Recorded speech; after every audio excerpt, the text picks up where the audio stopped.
Well, here we go. It's the first video I've shot on this new camera setup, and I'm really liking what I'm seeing so far over here. Hopefully this goes well, because I have not practiced with this camera yet whatsoever. I shot maybe like 10 minutes of test footage when I first got it, and then a couple minutes of footage from the previous video talking about getting this camera. Otherwise, I have not done anything with this. So fingers crossed this video doesn't suck, and forgive me if it does, because it's gonna take me a little while to get acclimated to this whole new setup. And this son of a bitch is heavy. I'm gonna have to start working out, like literally. This thing is killing my shoulder right now, and I've been talking for like a minute. But anyways, we're not here to talk about that. We're here to screen print some jackets. I am on the final stretch of the new collection for 38 Rideco, and the last two pieces that I have to make are these Nylon Windbreakers that I got here. I've ran these Windbreakers literally since day one of the brand, and everyone who has one loves these things. They never last on the shelf. They're always selling out, and this is the first time that I'm actually gonna be the one making them. Now, these Windbreakers are nylon, and screen printing nylon is an entirely different process than screen printing pretty much anything else. And the first time that I got them made, they were not done right. Well, that guy never did anything right. That guy was about as useful as tits on a nun. The second time that I got them made, they were done right, but the print quality just, it wasn't quite there yet. So now we're here to use all the skills that I've learned on this bad boy so far and knock them out the right way and make them just perfection. Well, mostly perfection. I am gonna mess up a couple, but we're gonna get this right. These here are the jackets in question, and these aren't some standard windbreaker, you know, that 80s tracksuit, super slick stuff. These are heavy duty coaches jackets, waterproof. These things are super awesome. The camo color is returning from last year. I've had a ton of requests for those things to come back, so I'm gonna oblige those people who made those requests. We're gonna be hitting that thing with a white print again. And then the cream color, which I thought was super cool. Not quite sure what we're gonna do on that just yet. I know a standard color is just not gonna work for me on there, so I think we're gonna mix up some kind of custom color, some kind of goldy, yellow, brown, something. I don't know. We'll figure that out. But as I was saying before, printing on these jackets is a little bit of a different process for a few reasons. Number one is that nylon is incredibly heat sensitive. We don't want to send these jackets through the dryer at too high of a temp, or they're gonna come out looking like some kind of shriveled, crappy old piece of bacon. So I'll have to dial in my dryer temperatures and speeds and all that stuff. I'm not gonna even include that in this video because it's gonna be different for everybody. Number two is that these jackets are waterproof, meaning that they have some kind of coating over the surface of the fabric. Now, normally when you print on anything waterproof, you have to remove that coating with alcohol first, or else the print won't stick. But I've been assured by a few different printers and the manufacturer that the coating on this stuff is screen print friendly. I don't know how much I trust that, so we're definitely gonna do a test print on this stuff first, do an abrasion test, do a wash test, just to make sure. But normally you'd wanna use alcohol to remove that stuff. Hopefully I don't have to do it. And number three is that standard plastisol on its own doesn't like to cure and stick to smooth surfaces like this. You need something a little more heavy duty to help hold her down. So what you need is something like this. This is the Epic Hugger Catalyst from Poly 1, Wilflex, whatever they like to call themselves. This is made specifically for printing on nylon so that the plastisol can bond to it properly and not come off the first time you wash it. And upon reading the label of this stuff, it sounds toxic as shit, so I'm gonna be wearing a respirator today. This is a small space and I kind of enjoy breathing. Like I said earlier, this is not your standard nylon windbreaker, you know, that glossy, smooth 80s tracksuit vibe. These are a heavy duty twill weave, and let me tell you, these things are tough as hell. Like, I slid across pavement with a bike on top of me for like 40 feet and it did not rip through this thing. So because they are that twill weave, it's not exactly a smooth surface. I mean, when you run your hand on it, it does feel like a smooth surface, but when you get real up close to it, you can see it. There's kind of like some peaks and valleys going on there. So because that's happening, we're gonna use a 110 mesh so that hopefully we can fill all that and have a nice smooth print on top and only have to hit it one time. I've talked enough at this point. Let's just start figuring this out.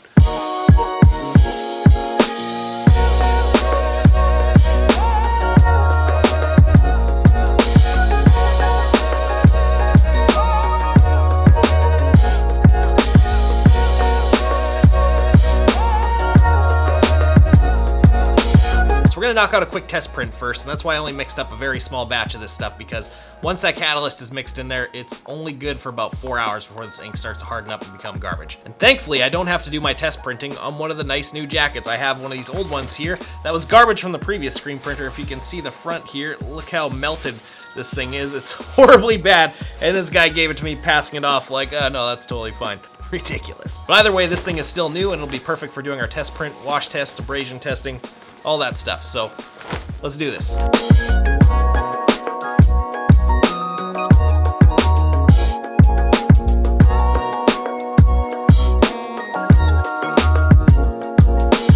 So I tried a few different things just to see what would look the best and see what would hold up the best once we start washing and scraping at this stuff. And like I said, I've never printed on this fabric before, and it's a lot different than printing on a t-shirt or a hoodie or anything like that. This stuff does not absorb the ink like those do. But anyways, I tried a print flash print, I did a print flood print, and then I did just a print and a clearing stroke, and that was it. And actually, that one looks the best on here. It's definitely the cleanest. It's totally smooth and a clean opaque white, just as much as the print flash print is, which is gonna save me a whole ton of time if this thing works out the best, so hopefully it does. And my thoughts on the 110 mesh were totally correct because it filled those little valleys and made this thing perfect in one pass. That's awesome. And I don't know if you can tell, but these look a hell of a lot better than this. Let's wash this sucker and see how it holds.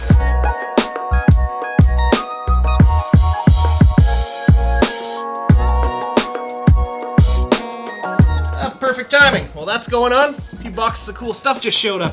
So I've been really wanting to step up the whole hat department with my brand lately, and doing stuff locally, you can't really do that. There's only so much they can do. Most embroiderers, at least locally here, are terrible. But I mean, as far as the options go, like you can really just slap a logo or a design on something, and that's where it ends, which it wasn't enough for me. I wanted to go fully ground up custom. I didn't want to just put, you know, a 38 logo on a Yupong hat or an Auto hat or something like that. I wanted 38 hats, period. So I did my due diligence, found a manufacturer overseas that could make what I wanted them to make, and yeah, they're here, and they're exactly what I wanted them to be. Check this out.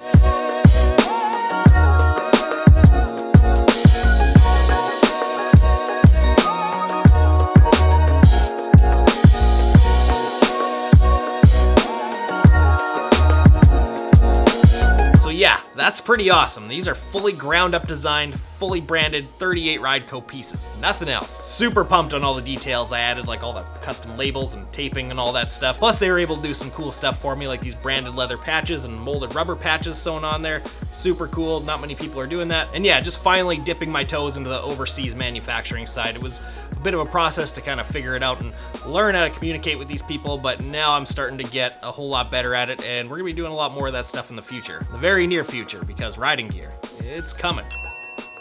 And I think that means our jacket's done.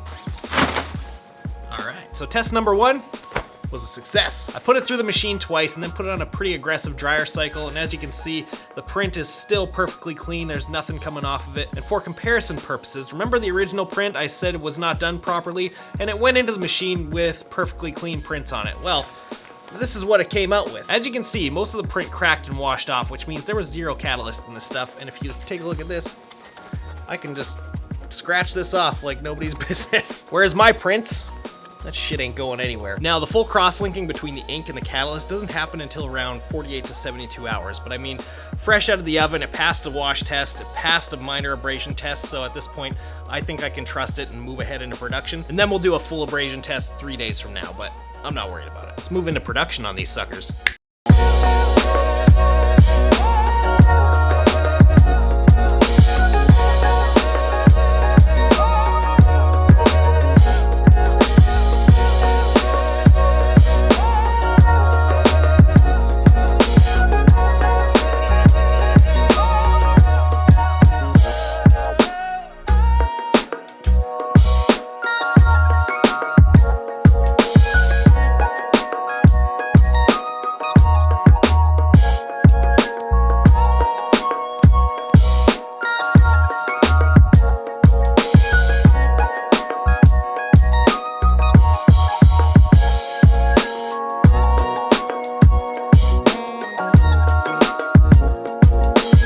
Now that that's all sorted, I gotta mix my custom color for these cream windbreakers, which I'm pretty pumped on these. These look awesome. All of the buttons and eyelets on these things are this cool, like, antique bronze color, so I kind of wanted to match the print to that the best that I could. So I dug around in the Pantone book and found my best case scenario match, which is 75-53.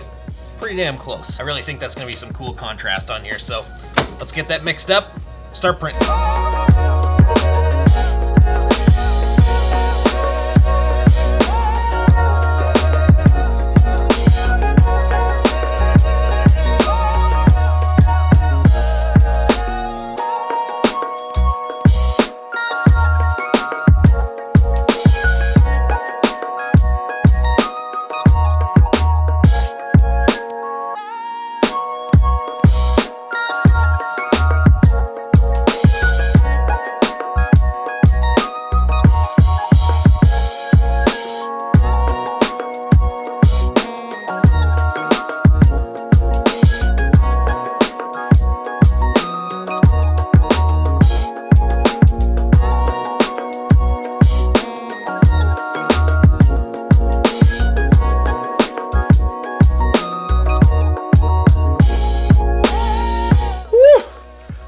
combo.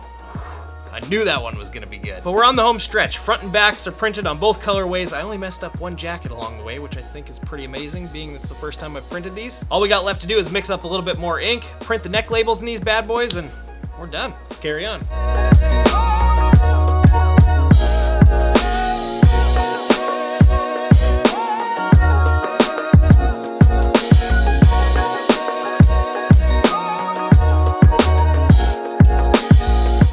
That's done. It's looking like that mask really did a number on my face. Man, that was a lot of jackets. I'm not gonna say how many, but I was just printing for like 10 solid hours. So happy for that to be over with, because that means that is the last bit of stuff that I have to make for this whole collection. I've been working on this stuff now for like a month and a half, something like that, every day.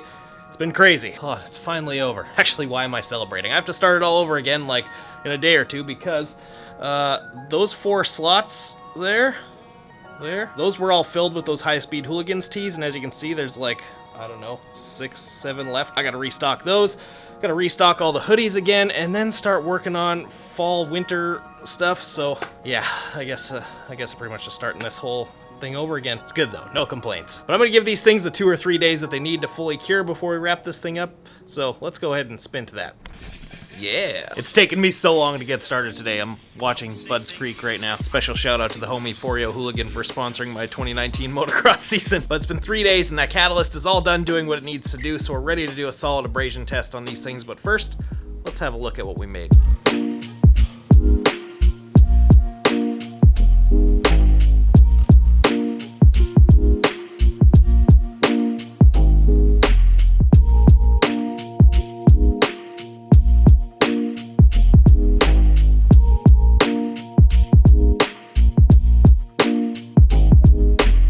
Damn, those things look good. I'm usually partial to camo, always have been, but that cream and bronzy brown goldish color, new favorite. I'm gonna live in that jacket for the foreseeable future. But it's the moment of truth right now. Abrasion testing time. And for this, I'm gonna use the one jacket that I misprinted. If you see that tiny little area there, somehow a big ass piece of fluff floated its way down onto the print surface and I didn't see it and printed right over it. It happens. So that's why there's that little missing ink spot there.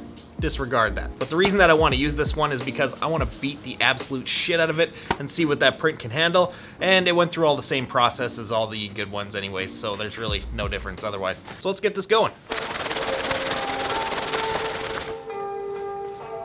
All right. I know a lot of people would call that type of abrasion test good and go on their way, but nah, we're gonna go a little harder than that. Nothing. Well, that's obviously a pass if I can scrape at it with this thing that aggressively and it's not coming off. But hell, let's just go ahead and see what this thing can handle.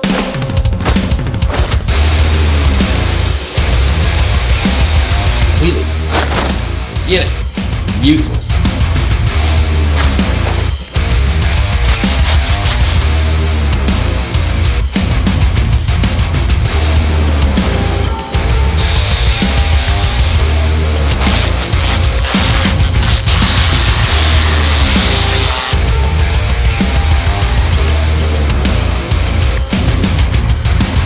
Oh yeah, run it over. Fuck yeah. Let's get that again.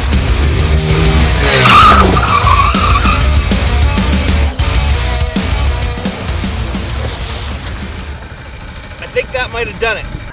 That was so ridiculous. All my neighbors have been coming out and looking at me like, what the fuck is this guy doing? But I stand by my products and gotta put them through some serious testing. And this print here passed those tests with flying colors. Barely anything happened to the print at all. I think the only thing that actually affected the print was those couple big long skids across it, which obviously it's gonna happen. It's got a 250-pound motorcycle with a 220-pound person on top of it.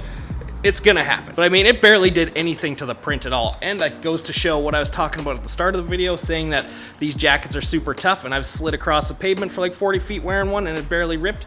Well, now you can see for yourself. So this product is stamped, approved. I think I'm gonna keep this thing to show print shop clients. It's badass. Well, I'm super happy with the way these things turned out. It was definitely a huge plus not having to remove that waterproof coating, because that would have made it take forever. I guarantee there's gonna be some printer down there that's never tried things on their own that's gonna say, oh yeah, you should do it either way, blah, blah. I think those tests speak for themselves. That being said though, make sure you do your own testing. Just because it worked for me doesn't mean it'll work for you. And I'll probably do tests, well, probably not to this extent, but if I say change materials or change catalyst or change whatever, I'll probably do that test again just to make sure. Always test your stuff. Don't just do what you read or do what you're told, because it could be wrong. And yeah, man, that means the new collection is done finally. I'm so pumped on that. I've been working so hard on this thing for the past month and a half. It's been ridiculous and stressful, and I'm just so happy that it's finally ready to put out. And for those of you wondering when all this stuff is gonna come out, it will be next Sunday, August 25th, so mark your calendars for that, because like always, the shit sells out super fast and you don't wanna miss it. I will be restocking a few things along the way, but not all of it. Some of it's gonna be limited pieces that will never be made again, so make sure you're on top of things. I love doing that. It means those pieces are special, you know? And if you wanna see sneak previews of all the stuff in the new collection, make sure you follow 38 Rideco on Instagram right here, because I'll be bombing out pictures of this stuff all week long. But that about wraps it up. We'll most likely be back in here next week to tackle this KLX 110 motor and continue this build. And if you can, drop a like down below. It goes a long way. Leave a comment. I'm always responding to those things. We'll see you again in the next one.